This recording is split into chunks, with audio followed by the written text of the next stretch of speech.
Okay. Welcome, everybody. I want to thank everyone for coming out tonight for this Black mental health um, panel discussion. I actually joined the Black Mental Health Awareness Week, the team, and wanted to have this specifically for African American people because I feel like it's very important.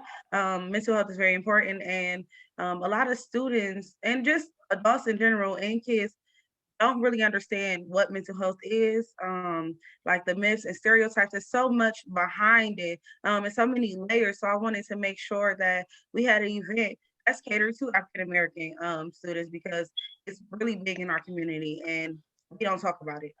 So I wanted to make sure we had a safe event where we can talk, ask questions, just have a discussion. So I would like to thank everyone for coming out. And I'm going to start with the introductions of our panelists.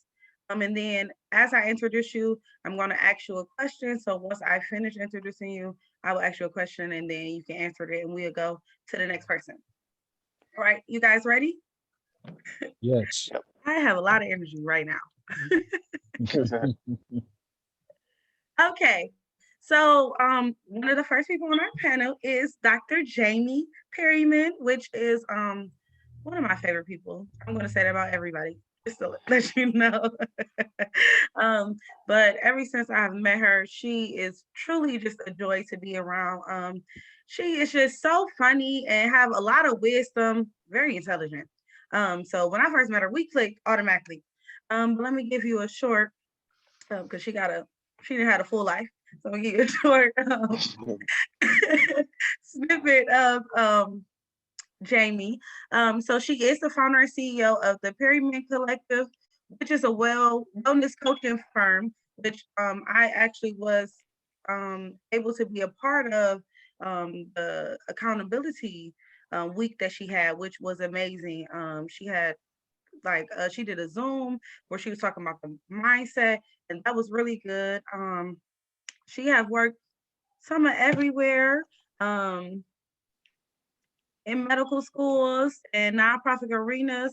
And this is just, I know for sure, she have a lot of information and wisdom about mental health. She is a strong mental health advocate.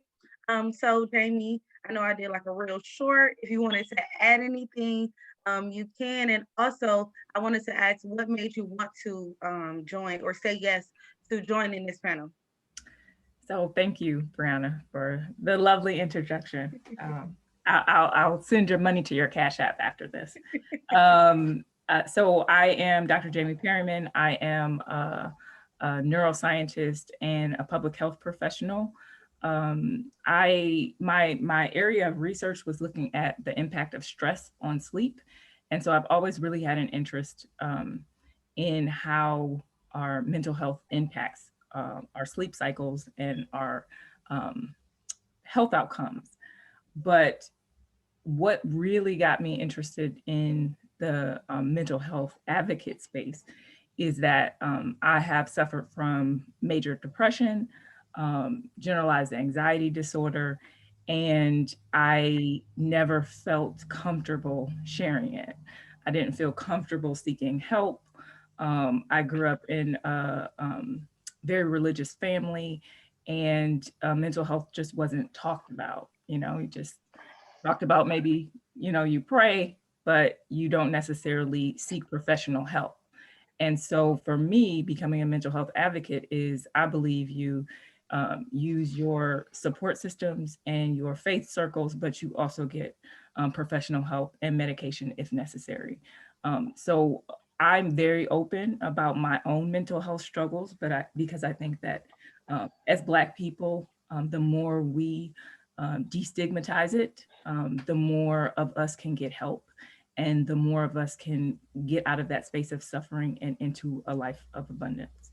So I talk about mental health everywhere I go. There's no shame in my journey. So that's why I accepted the invite. I'm always game to talk about mental health, always. Well, thank you for accepting the invite for sure. And also, sharing your story. I cannot wait to ask more questions, but we're about to move on to the next panelist. So our next panelist is my own brother, Prophet William Foy, soon to be Dr. number 2 Foy. He is born and raised in Cleveland, Ohio. He went to East Tech High School. He also is the youth pastor of New Hope Fellowship with his wife, and they are doing amazing. He also has his own ministry called the Young Lions Prophetic Ministry, which is great. He do it every year, usually around August time. So if you're interested, I would definitely check that out. And he is going to school to be a psychiatrist. So without further ado, Will, if you want to add something and the same question that I asked Jamie, what made you want to accept the invite to be on this panel discussion? Hey y'all, good evening, everybody. First of all, I'm honored, elated, excited about this dialogue. I don't have nothing else to add to my bio.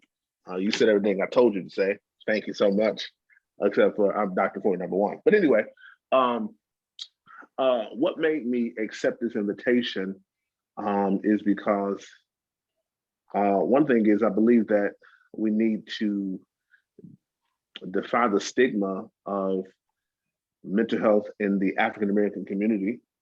I think we need to stop sweeping stuff under the rug. And so I'm an advocate for mental health. I'm an advocate for mental health. And so I just want our people to be free in every area, even mentally. I want us to be free. And so I'm a pusher, I'm an advocate. And so that's why I joined this panel, to really help get awareness out as it relates to mental health in the African American community. One other thing is I am currently becoming an instructor for mental health first aid. So yeah, that's it. Thank you. I'm so happy that you were able to support me and come on this panel also. Moving on to our next panelist, this great guy that I met through Freedom School. You know, Freedom School is awesome, and we just connect in all different types of ways. But I want to introduce you to Robert Pruitt, who graduated from Shaker Heights High School in 1999, and he got a master's degree from Cleveland State, which is even perfect that we also have like alumni on here. And he currently works for the Cuyahoga County Family and Children's Services as a service coordinator. So without further ado, Robert Pruitt, if you wanted to add anything that I didn't mention, and also the same question as I asked the other panelists, what made you want to accept the invite to this panel discussion? Good evening to everyone on the panel. It's a pleasure and an honor to be here with you all. Thank you, Bree, for extending the invitation to me. I was happy to accept. I was actually asked to participate by a mutual friend. And, out of love and respect for that friend, I accepted. And at the same time, I believe in supporting our young future leaders of tomorrow. And so I think that all that good energy and butterflies that you and Deborah, y'all got, is because y'all are embarking on your future today. So, I always am down for supporting that. So that's the main reason I accepted. But just in my walk in the helping field for the last, 10, 15 years or so, I would just bend anyone's ear that would listen to me on my soapbox about mental health. As an adult, being independent and traversing the world on my own, I noticed how many people that I encountered were struggling one way or another to be self-sufficient as an adult because of some type of challenge that they was dealing with. And come to find out, oftentimes it was a mental challenge. And sometimes it could be something clinical, like that you might hear depression or bipolar, but sometimes it was like a developmental thing too. When I was coming up in school, they used to say LD. They don't say that no more. It's now it's like it's a developmental disability, and there's different categories for it. But I just noticed how many people it was affecting their economics, It was affecting their housing situation. It was affecting their relationships. And by me being in the helping field, I realized that it's an entire industry built off of the struggles of people, particularly Black people, and their mental health. Yes, thank you. That's good. Because people don't realize how mental health literally affects your whole life. And it plays a big part in it. It's just as important as your physical health. You know, a lot of people take care of the outside and not the inside. Um, so thank you for that. I appreciate you for coming and joining and accepting the invite. Our next speaker is Ricardo Spencer. Um, Ricardo Spencer is known as Rico, is an engineer and a youth advocate. He grew up in Cleveland, but now he's in Georgia. Oh, sorry, excuse me. Let me move this down because I can't. He is working on his studies with a Master of Divinity. Oh wow, we had somebody else on the other panel that was doing the same thing. And he's developing a youth nonprofit. It's called Hype, helping young people evolve. Oh, that's good. That is really good.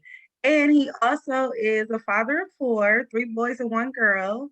I know your house is a lot of fun. But without further ado, I would like to introduce you guys to Ricardo or Rico. I have the same question for you.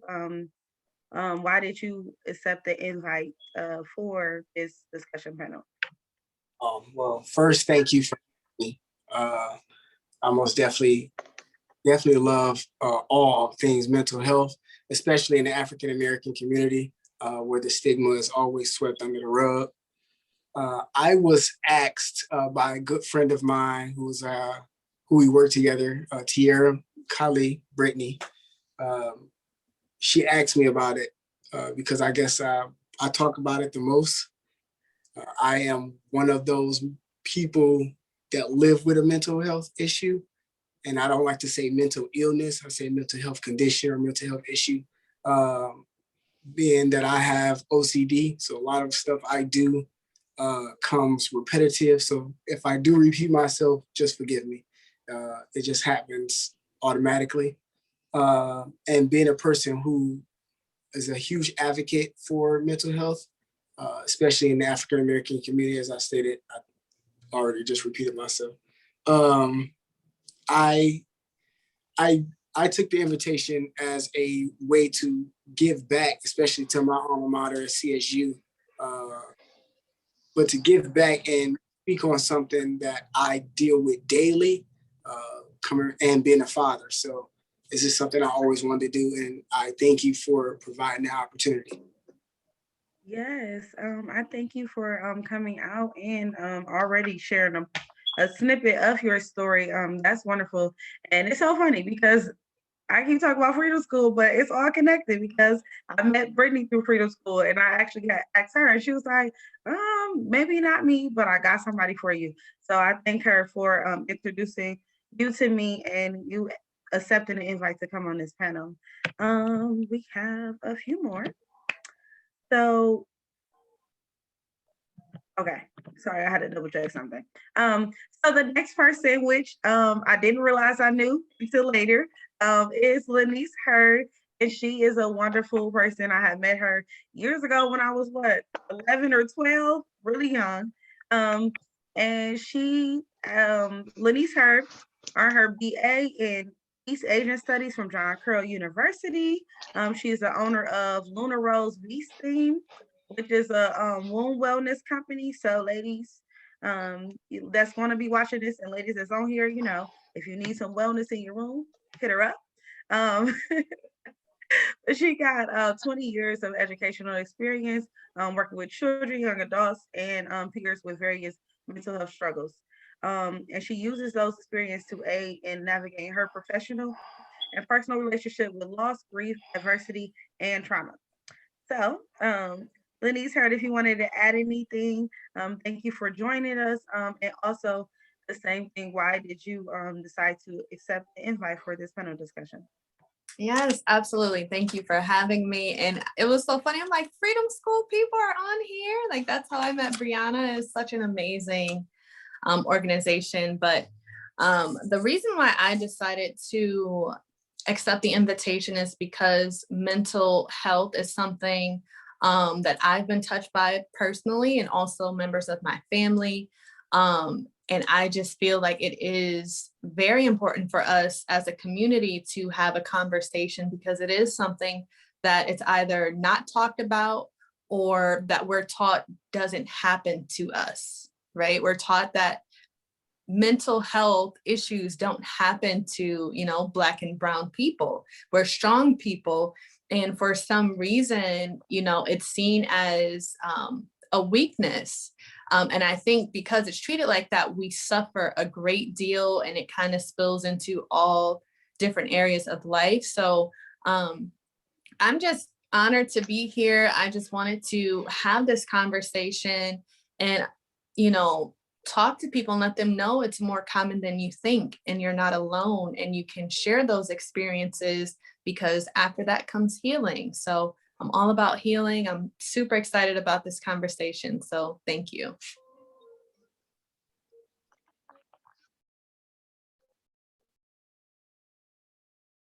Sorry, did I know I was muted? Thank you for coming. I appreciate it so much. So last but not least, I want to introduce you guys to Demetrius Styles. He is a clinical social worker from Cleveland, Ohio. He attended Bowling Green, where he studied sociology and psychology and earned his master's degree in social work from Case Western. Come on, Case. You got a good education there. Wasn't worth it. Oh, that's in grad school, he focused on mental health and dual diagnosis, where he have a background in psych, pediatric, women's health, trauma, and he is currently working in a VA hospital. So, Demetrius, if you wanted to add anything, thank you for coming and joining this panel. And also the same question to you, why did you choose to accept the invite and join this panel? Oh, hey, so thanks for having me. Well, biggest reason why I accepted, because I love to talk mental health, due to a variety of reasons, one being my own. I do cope with a lot of social anxiety, so I'm a big advocate of going to counseling and getting the proper help when needed. And also just growing up, I started when I got older and I went to college, and I started seeing individuals that were what we call like normal. And me, I'm like on a campus, like I'm thinking somebody's gonna jump out and get me all the time. Like I'm walking down the street like at Bowling Green, and I'm worried about somebody's gonna jump out. But then I learned, I'm like, man, I really got some serious issues from like the area I grew up, like constantly having to like look around and have heightened of awareness. So once I I wanted to figure out why I felt that way. So I took some classes, then some teachers captured my my feeling and my thoughts. So then I was like, you know what, I know there's others and other individuals that feel like I do. So I got into the profession and decided to try to help those individuals. So any opportunity that I can to speak about mental health and educate, especially to our people, it's always an honor and privilege. Yes, thank you. Thank you for sharing. And also I want to add one more thing. I do like what you said about it affecting your physical, there's something called ACEs, adverse childhood experiences. So that is something worth looking into, because it shows how it affects your physical, or can affect your physical trauma. So. Yes, thank you for that. I've definitely heard of it. I don't think I actually took the test for it, but I'm definitely going to look into that. So thank you for sharing part of your story. Thank you for joining. I do want to thank everyone. I'm going to stop sharing my screen now. Okay, here we go. So I do want to thank everyone for joining this panel. We are forever grateful for you guys. So how this about to go, we're gonna ask you some questions and everyone can answer. You don't have to answer if you don't want to, and we're just gonna flow like that. Okay, so one of the first questions that I want to ask is that I feel like everyone can answer just based off of your introductions. What was your first experience with mental health? And then how did you react to it, or what was the situation?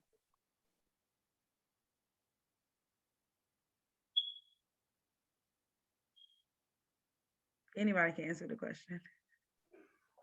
Um, I can answer. Can A I? really good question. Oh,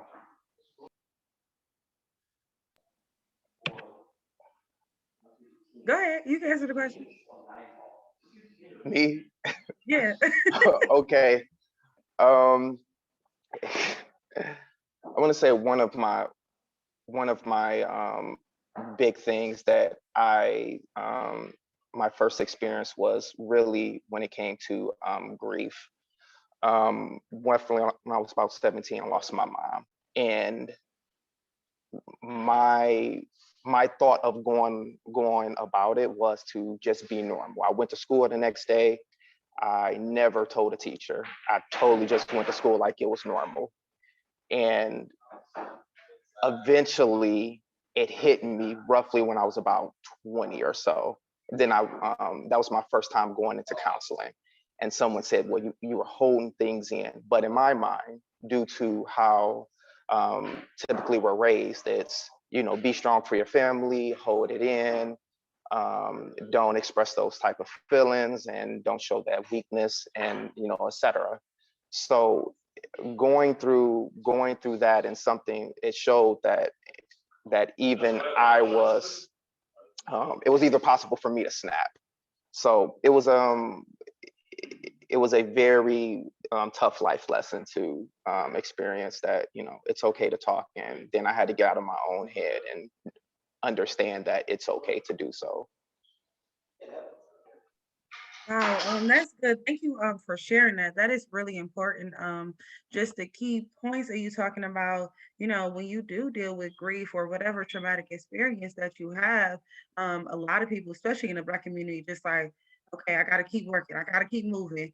Life doesn't stop. And I have had that mindset for sure before. And then you don't realize that it's literally like tearing you down in a sense the whole time. And then it's like, then you like have a whole breakdown and you don't even know like what's going on or what's happening.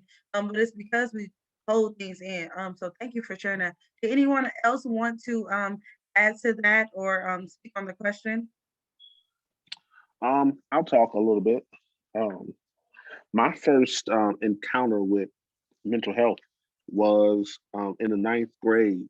If I can remember, it was in the ninth grade. Um, I had to take a psych class in the ninth grade. It was a part of my coursework, and we watched a movie called Sybil, and dealing with multiple personalities and schizophrenia. And so after watching the movie, it enlightened my eyes on a lot of things. And so if you ever like started to delve in mental health, and you start diagnosing everybody because you start seeing some signs with everybody. So you like, oh my goodness, talk to yourself, are you crazy? Or you start doing that. And so it started to intrigue my mind as far as my journey with mental health. And then later on to even experience grief or death or loss. And I realized that I had went into a state of depression when I looked around, and there were things that I was neglecting to do, and not because I wasn't able to do them, not because I didn't have the means to do them, but I didn't do them because I was depressed. And so I had to realize, oh my goodness, you're in a state of depression. So it started to, it started on to help my journey with mental health. Thank you for sharing that. That's really good. And I, especially with depression, depression is one of those mental illness that literally sneak up on you. You think that you're okay, you're not really like realizing like the signs or realizing that you're changing in a sense, or like you're doing things differently, or you just feeling tired. You don't really realize the signs and symptoms of depression until it's like really big. Yeah, that's one of the ones that like really sneak up on you out of the blue. So thank you for sharing that. Anyone else want to add anything? If not, I can move on to the next question. For me, my kind of first experience or encounter was I have a brother who's schizophrenic. And so that was kind of an, everyday thing. And so I thought that in order to have mental health challenges, it had to be that severe. I also have an aunt that has schizophrenia. So I just lived in a constant state of fear until I got to about 25. I was like, I think I'm good. Like, like a lot of my brother was totally fine until he was 18 and then he had his break. And he was, on his way to college. He's highly intelligent. And, he's been dependent on my parents his whole life because he just really, can't function independently very well. And so I was just terrified, like that I was going to have some sort of break. And so, living with someone who has schizophrenia is challenging in and of itself, but it also helped me to ignore my own mental health challenges. I was looking for schizophrenia and didn't realize that I was depressed and had anxiety. And so it's, there's levels, there's different types of mental health challenges, but I think that a lot of us have encountered them. We just might not be aware. We might call it something different, or he's just different, or this X, Y, and Z. But it's mental health challenge, plain and simple. Wow. Thank you for sharing that. That's really, you did bring up some good key points. As in like, experiencing in your family, I feel like everybody has experience, but actually like knowing that this person, actually put the name on it. I think that's good that it was able to, call it what it is. Because some people deal with it and not even realize that this person in their family is dealing with this illness. But I think that's good. And then also just you talking about how with you focusing on his, you're not realizing that you having some not the same issues, but dealing with those mental health issues. I think that's really good also because sometimes we be focusing on our family members that we know is not okay. And we may not know they actually have that mental illness, but Right. because we're so focused on them, we're not even focusing on the issues that we have. Yeah, I think it helped that one of my older sisters is a doctor, and I have lots of nurses in my family, so it was just very, this is what's going on. It was kind of a clinical explanation of what was going on. And so, I mean, that lifted, I think, a little bit of the stigma initially, but still, it can be embarrassing. When you're 5, you don't understand that you should have compassion with someone who has, mental health challenges. You're just like, I don't know why they're laughing at inappropriate times, or I don't know why they're doing these behaviors. So for me, it was helpful because I think I developed a compassion that I might not have had if I hadn't had exposure to severe mental illness in someone from a very young age. Yeah, that's good. Thank you. Did anybody else want to add anything to that? I'll add, mine was kind of similar. My best friend's brother was autistic.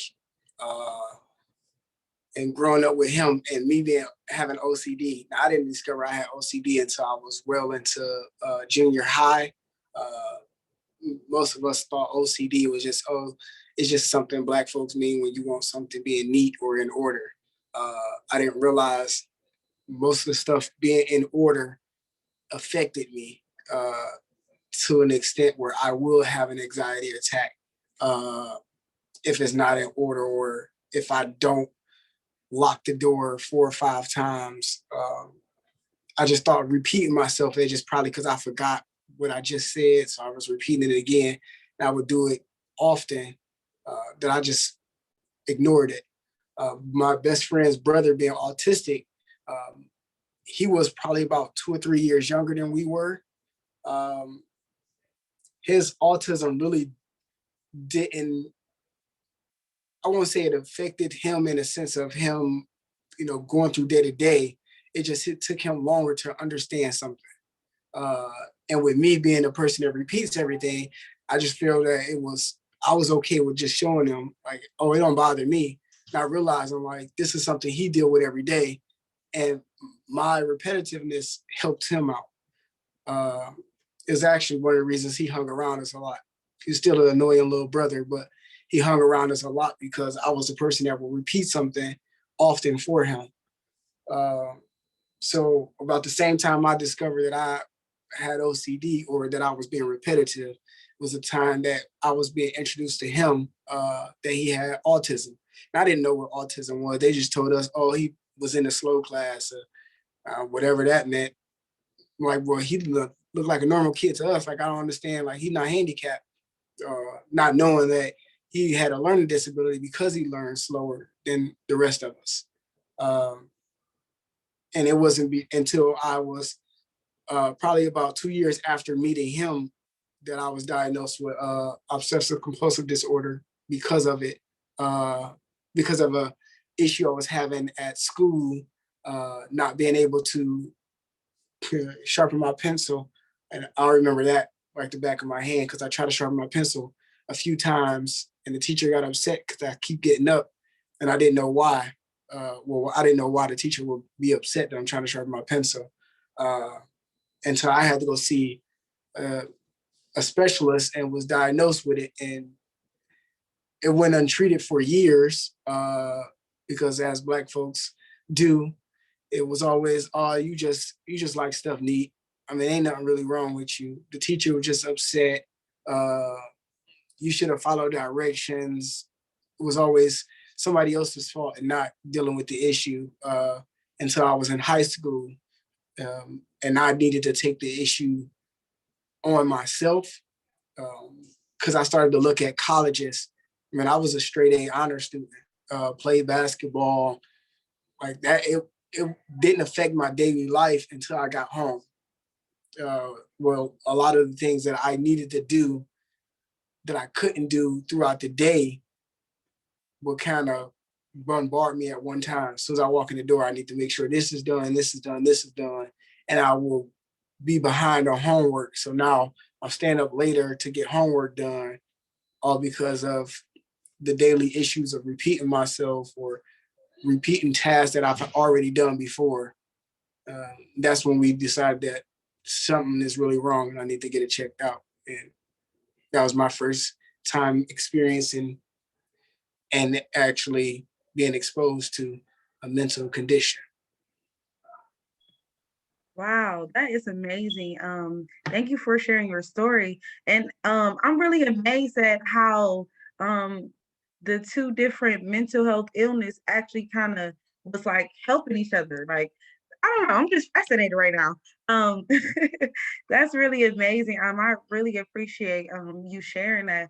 And then, I think another important key that you kind of mentioned on is, people not knowing exactly what it is and exactly like what all it entails. Because honestly, I did not really know what OCD was until I actually took a mental health first aider class.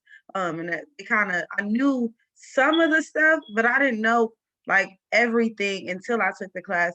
And I feel like it's very important, like you talked about the teacher, getting upset because you were getting up sharpening your pencil, for them to be able to take those classes so they have that understanding, because you never know, it might be in your classroom. So yes, thank you for sharing your story. Did anybody else want to add anything before we move on to the next question? Okay, so go ahead.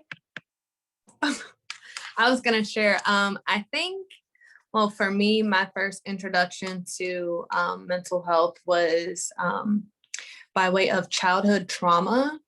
So I grew up in a household where I was the oldest of four, and I had a single mom. And she was, a young mom. So I, lived through, poverty, not having enough food, abuse, different types of things, but also a saying that was very common in my household was, what happens in the house stays in the house. And it kind of grew with me throughout childhood into young adulthood, in college, where I would have issues or trouble with communicating with people when I needed help. Like if there was something I was struggling with, or if I had certain feelings, I was unable to voice them because of certain things that happened to me in my childhood. The way that I would interact with people, I couldn't be in rooms full of large amounts of people. Like I would get really, really anxious and nervous. I couldn't engage in certain conversations. Like if someone's voice reached a certain octave, like I would shut down completely. So it was a lot of things that happened to me in my childhood that carried into my adulthood that I didn't realize were mental health issues. I just thought, that's how I grew up. And I just kind of learned to push it to the back of my mind and just tough it out. And it wasn't until I got to college where I went to see a counselor because of an issue that I had where I couldn't talk to people. Like I did not want to talk to people, meet people. I was secluded. And they told me, what you went through is not normal.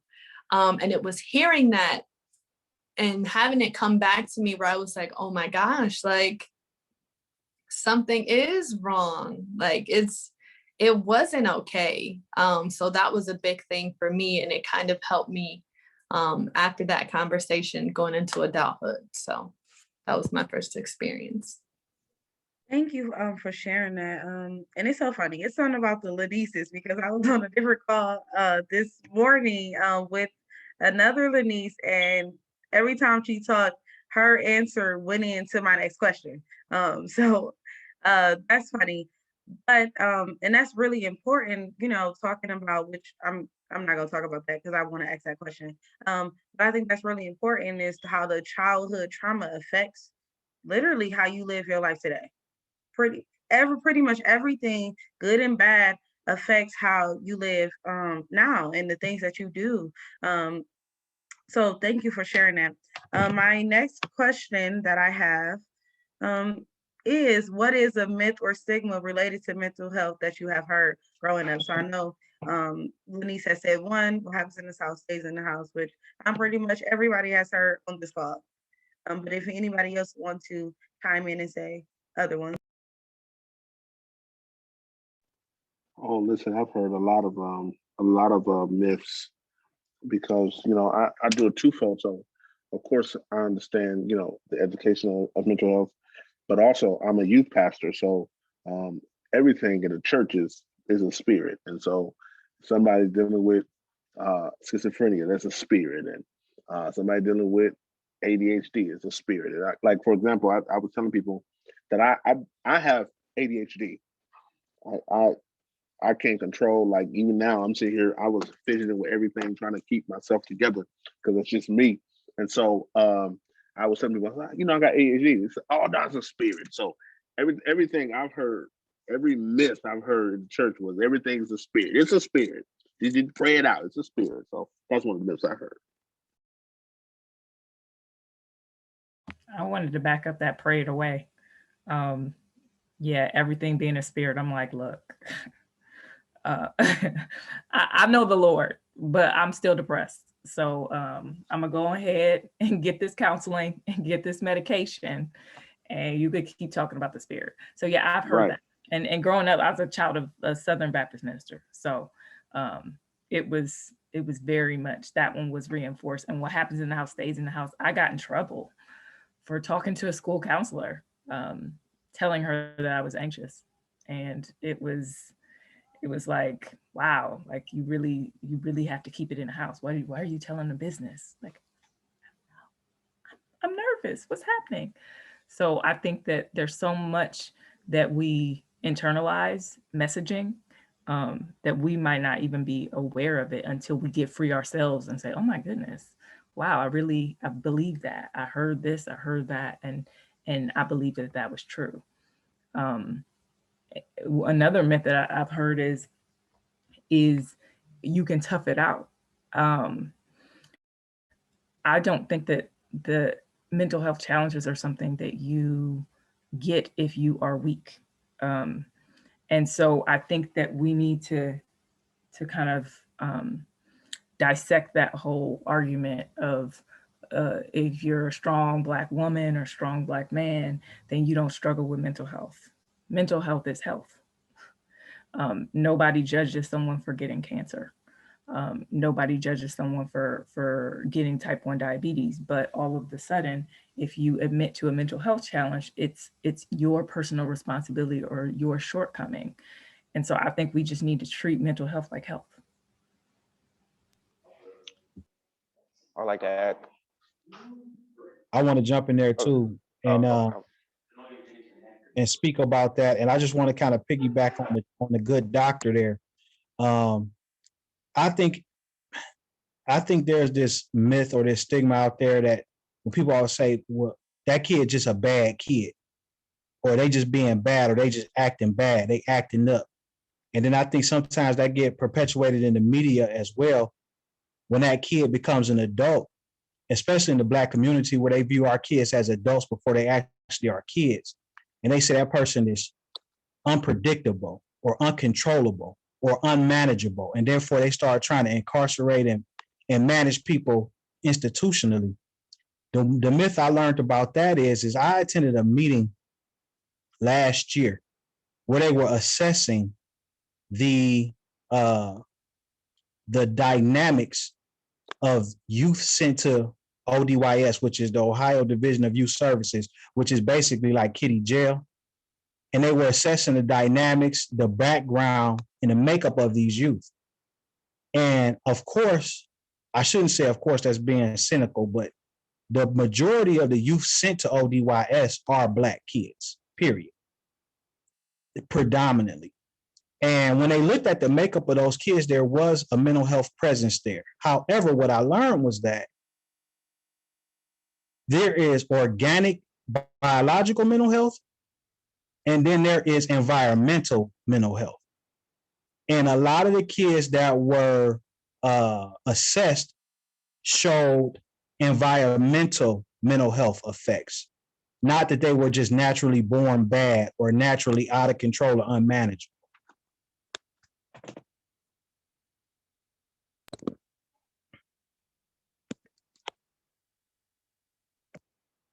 You can go ahead, Demetrius, because I know you wanted to go. And then Oh yeah, I was going to speak to the feeling of mental health being some type of weakness.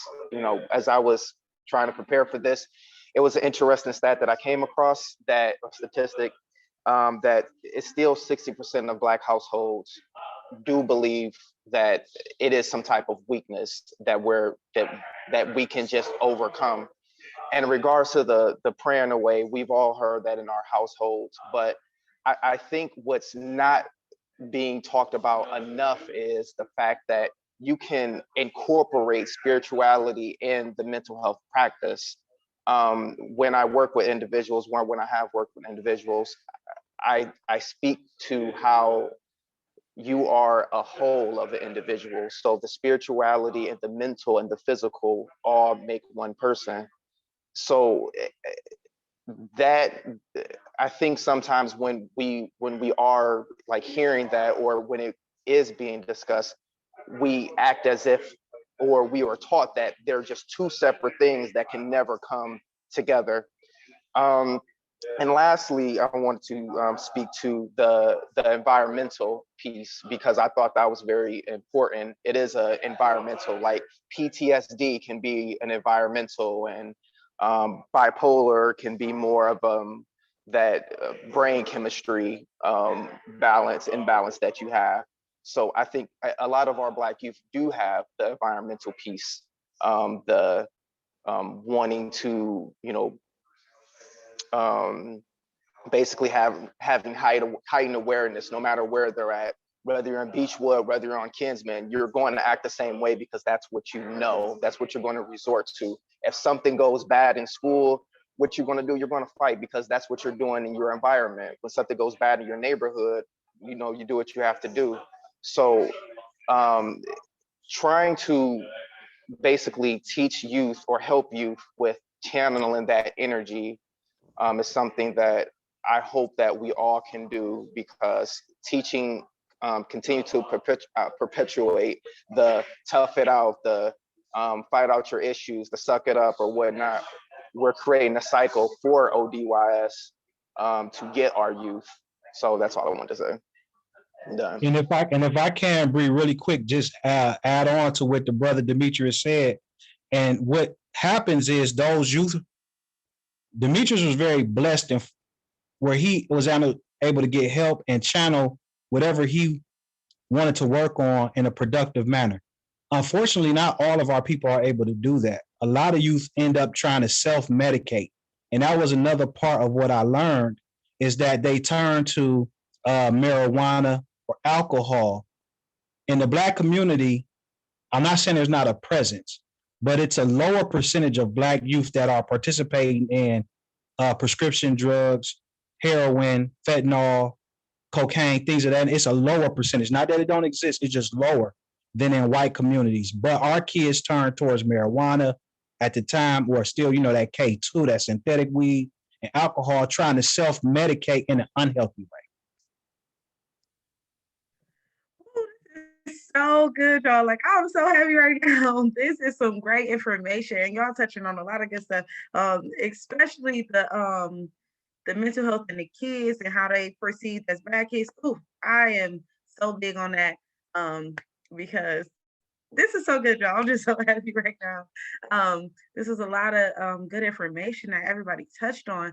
I am going to ask. I did private message the people that I had told, because I know I told them that we would end at 8:30, and everybody except one person can stay over. So I'm gonna ask one more question, and then let this person go, and then I will continue to ask questions until till I think 9. I think we'll just stay over to 9. Yeah, Does that work? Let me interject really quickly.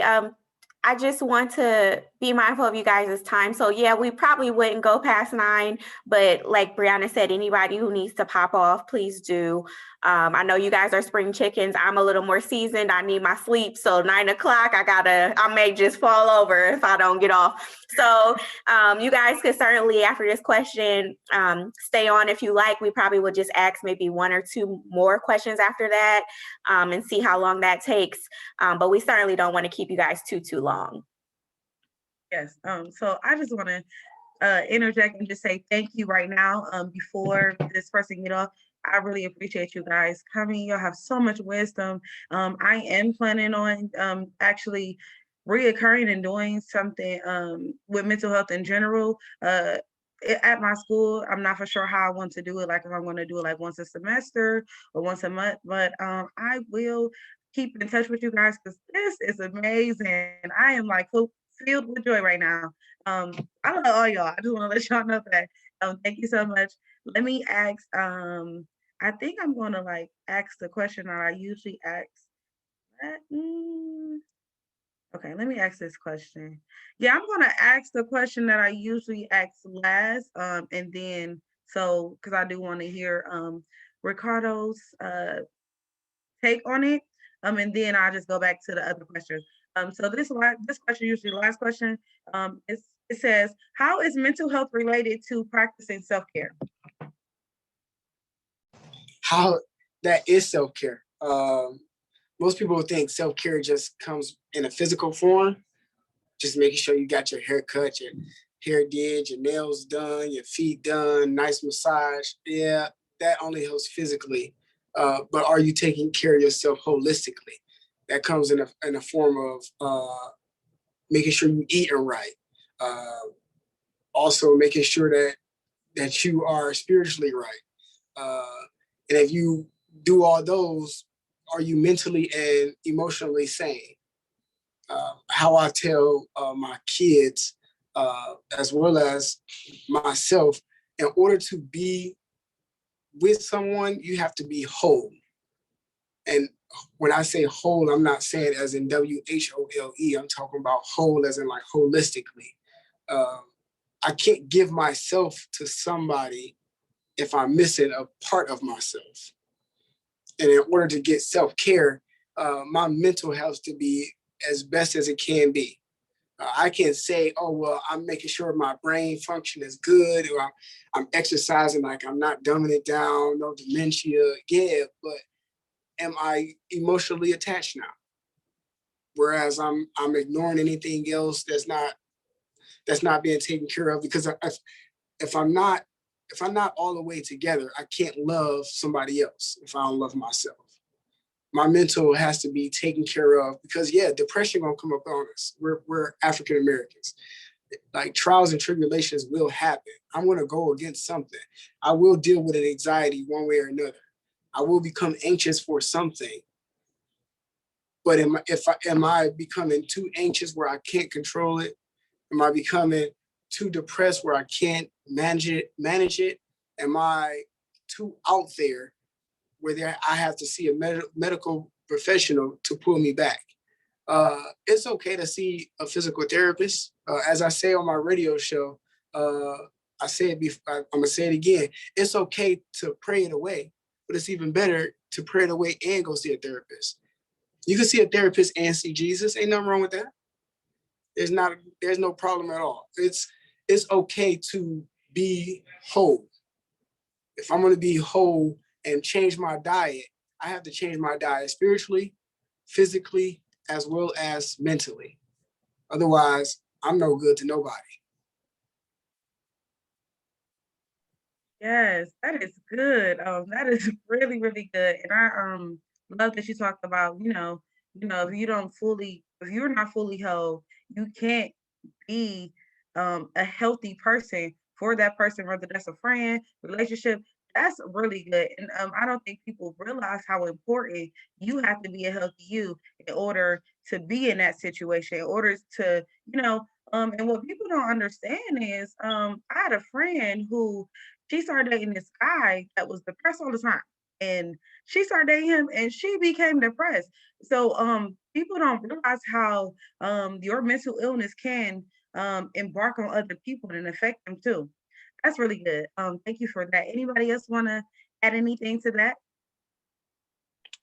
Yeah, I agree 110% with it's not just about the manicure, pedicure, or getting a massage, but it's also about making sure your headspace is good and your environment is good. Making sure you got the right people around you also too also helps with your mental health, is making sure that the people that's around me are good. And I don't mean as good as far as they don't have issues or problems, but they're not adding to what I'm already dealing with. So making sure you got the right team, and even when we talk about praying it away, I want to also distinct something too, is that the answer to the prayer may be you get some help. See, we often think about, oh, I'm praying it away, and God, I'm gonna pray it away, and so God may come to you and say, as you're praying, the answer is go find somebody to talk to, go find a counselor, go get some medication. Because, and I realize this in dealing with young people, young adults, I'm a youth pastor, is that a lot of them got the prayer part down. They got the spiritual part down, but they're missing the component with the spiritual. And so, and like you said, becoming whole and coupled with the spiritual, go get some help. I think also with this awareness of mental health in the Black community, we need to let people know it is okay to take medication. It is okay to go get medication. There's nothing wrong with getting medication, because I think it was Dr. Jamie who said, if you have cancer, we don't give cancer, or if you have diabetes, but there also is okay to, there's also we tell people it's okay to get chemo, and we tell people it's okay to take the stuff you take for diabetes. And so I think we need to also let people know that it's okay to be spiritual and taking medication. It doesn't make you less spiritual when you take medication, or it doesn't mean that you don't believe in God when you take medication. And so I think that our awareness need to be that you need to do all the things you need to do to make sure that your mental health is okay. Self-care means I'm gonna do any and everything to make sure that I get fully healed. And that means in my mind, in my body, in my soul, I'm gonna do everything. And that may mean cutting off relationships. That may mean getting away from certain people. That may also mean just turning your phone off and saying, this is my day to myself. And so I think that self-care doesn't always necessarily mean pedicures, manicures, and massages, but it means just headspace, making sure my headspace is together. I was going to say, both of y'all, we could just be done right there with those two responses. But one of the greatest things one of my mentors taught me is that self-care is not selfish. A lot of times we give and we give and we give because we feel like it's selfish to put ourselves first. And so just like Prophet Will was saying, if you need time to yourself, there's been times where I'm like, I don't have it. I can't listen to your problems today because I'm barely, swimming, or I can't, do this, run errands, do whatever. I can't do my full caregiver duties. I need to take a day off of work. All of that is self-care. Recognizing when you're at the point that you may be at your limit where you kind of tip over and you're not as productive, you're not as happy, you're not as, you're not yourself. Taking that time, whatever it looks like. For me, it's walking. Like walking is almost like meditation for me. And so some people are like, you got to go on another walk. Yes, walking is self-care to me. And so it's really just finding out what works for you. For some people, it's not physical. It might be turning off the technology. That's self-care to me too. Just constantly being available, it just does something to you. So whatever it is for you is really just finding that kind of Zen space for yourself and knowing that self-care is whatever you need. If you need medication, if you need counseling, if you need to go to church, if you need to take a walk, take a break from your family, cut off all those toxic relationships, whatever you need, it's okay. I think we just don't say that enough. Yes, that is good, very good. And I appreciate you for not only, adding it, but also giving like an example so people understand. It looks different for everybody, but they kind of have like a feel of what it looks like. Go ahead, Lanice. I see you. Oh yeah, I just wanted to wait until you're done. There's something that I always say to myself, and it's, what is the body without the mind? What is the mind without the spirit? All three of them are connected. And even the saying, I think, therefore I am, that's telling you that all things start with your mind. Mental health is not just what you're thinking, but it flows with everything. You have to first be able to make the decision or have the intent mentally in order to seek help. In order to change your diet, in order to just do certain things in your life for help, it all starts with your mind. So that's why it is very important to include mental health and self-care, because they're not separate. They're actually the same thing, because it all stems from your mind and having that intent to make those changes and to seek help. And to heal, it starts with the mental space. Yes, thank you. I'm actually gonna, did anybody else want to say anything before I ask this question? Okay, I'm actually gonna ask like one last question because it's so funny, because out of the group of questions that I have, we kind of literally touched on all of it. So I do want to say I really appreciate you guys. This has been like, how they say like food, what is it, food for the soul or something like that. I don't know what it is. But this really has just been, this is literally has been everything for me. But I want to ask this will be the last question. What are some important things to know about mental health? I know Ricardo's not here, but he kind of touched on like some of the things with OCD. So what are some like important things that you feel like students or people should know about mental health, whether something that they're dealing with or something that they have see or encounter? If I can quickly insert myself as an honorary panelist to do this shameless plug, because I was going to do it at the end anyway. So I said this earlier too, for anyone who may have wanted to view that panel, but a lot of people sometimes have misconception about what a therapist is required to report and what they're not required to report. So sometimes, they may be a little leery because they're wondering, like, is this person going to go tell my business? Like, who's going to know this information about me? So I always just like to speak on the topic of confidentiality. Most things we are able to keep safe and secure. Now, there are limits to it. Most of us in the field are mandated to report things, and most of it has to do with safety. It's our job to keep you safe, keep others safe. So those are the things we generally would need to report. If you say you're going to hurt yourself, if you say you're going to hurt somebody else, we'll have to report that. If possible, we'll try to talk to you about it beforehand. But yes, those are the things we typically have to report. But other than that, if you want to disclose how you're mad at your mom or your boyfriend's getting on your nerves or anything about, other intimate parts of you, those are things that are kept safe and confidential. Those are not things that we will go and tell people and that you should be ashamed of.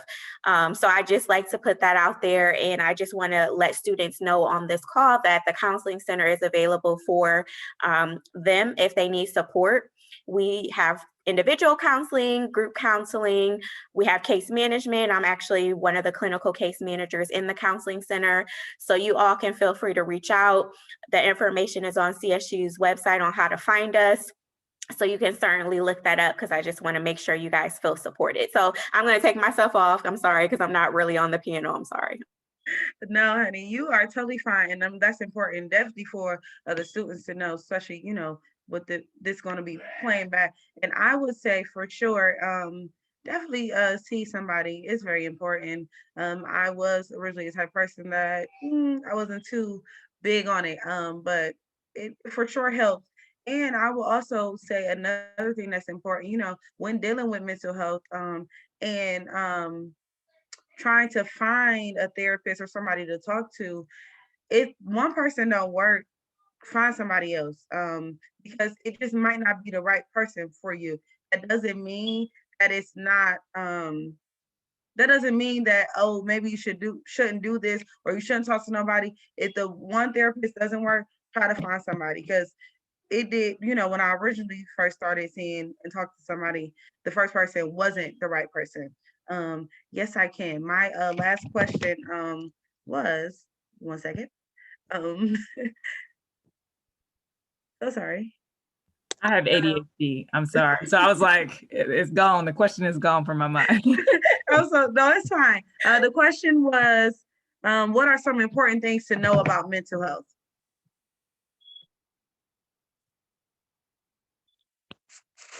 I think it's can I go? Oh, okay. I think it's important to understand that it's not linear, and what it looks like in one person does not look like in another.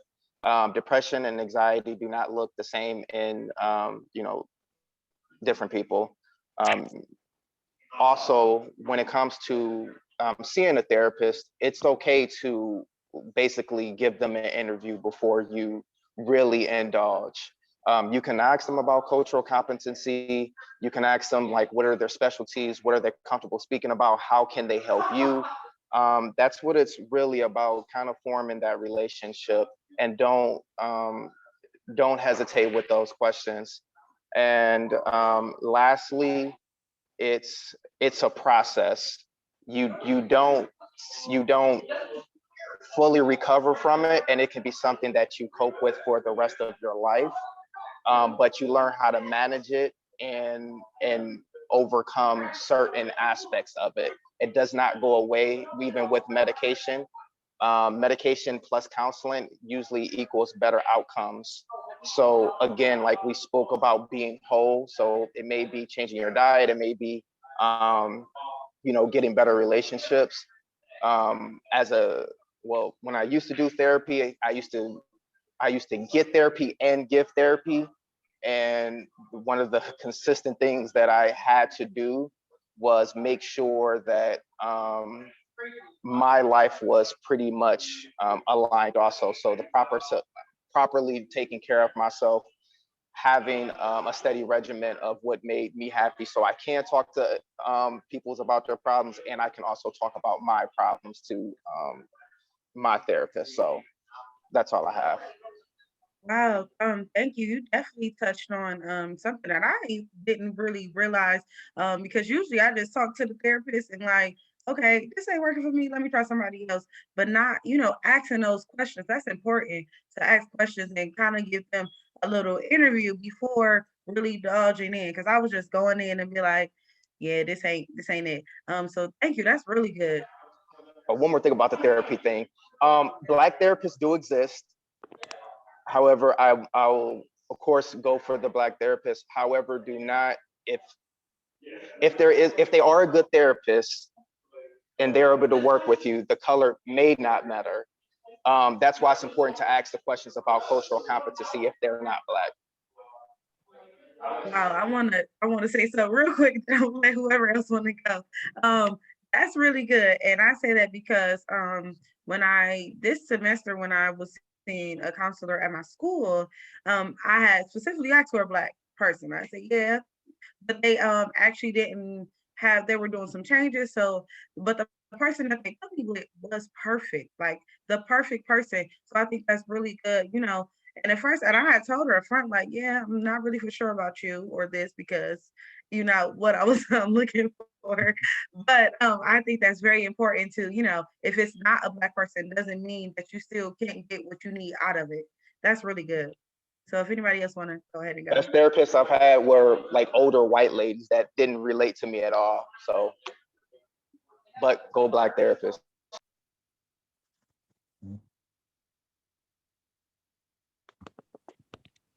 Personally, I prefer Black therapists. Best therapist I had were Black. I went through a lot of white therapists who just did not get me, but I did not interview them. So yes, that's a great tip. Kind of how to navigate that space, as well as, so I think therapy is great. I think everybody can use therapy, whether you believe you're facing a serious mental health challenge or not. But I also believe that it's important. Oh Lord, my battery is going low. If I disappear, it was too late. But I also believe that give things an opportunity to work. Like I was prescribed medication, and the first medication was not it.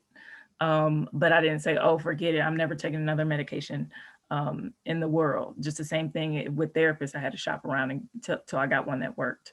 The second thing is our seekers keep us sick. And so I think the more open we are with our struggles and our mental health challenges, the more other people feel comfortable sharing what they're going through, and the less stigma there is. If you think about how mental health in the Black community is now versus 10 and 20 years ago, it's in a much better place, even though we still have a lot of work to do. So I just think really just being open, taking care of you, and being proactive toward pursuing getting healthy by any means necessary. Yes. Ooh, that was so good. And it's so funny because Dr. Lanice, she got a book, not this Lanice, but it's a different one. She has a book called Accountability, and she had that in her book, and it hit me. And she had said, what we hide have power over us. I'm like, that's really good. I thank you for sharing that. That's really good. Did anybody else want to add anything?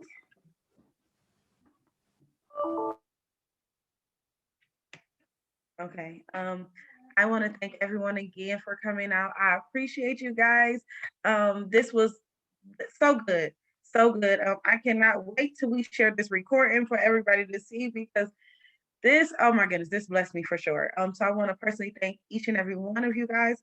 I'm definitely going to keep in touch, because I do want to keep this going, something similar, but we're going to do some things definitely differently, and we will have people next time for sure. But this was really good, just a great discussion overall, and I've learned a lot through this discussion. So thank you guys so much. Yes, I want to say thank you guys too for taking the time to come out. Once we get this recording done, I will try to figure out a way to send it to everyone, so that if you guys want to kind of have it for your own personal records or review it, you can have it. So once I figure that out, this is like my first time doing like a Zoom recording, so I have to play around with that, but I will try to do that. But yes, thank you guys so much for coming out and even staying over a little extra. We appreciate it. All right, so I think that's it. So if you guys are good, you guys can enjoy the rest of your evening. Have a good night, everyone. Thank you. Good Have a good night. evening. Bye, guys. Thank you. How do I hang up? Hold on. It should be. Oh, I see it. I see it. Hold on. Oh, I got it. Hey, like we okay with you staying on. We want to. All right, I'm gonna stop the recording. Give me 1 second.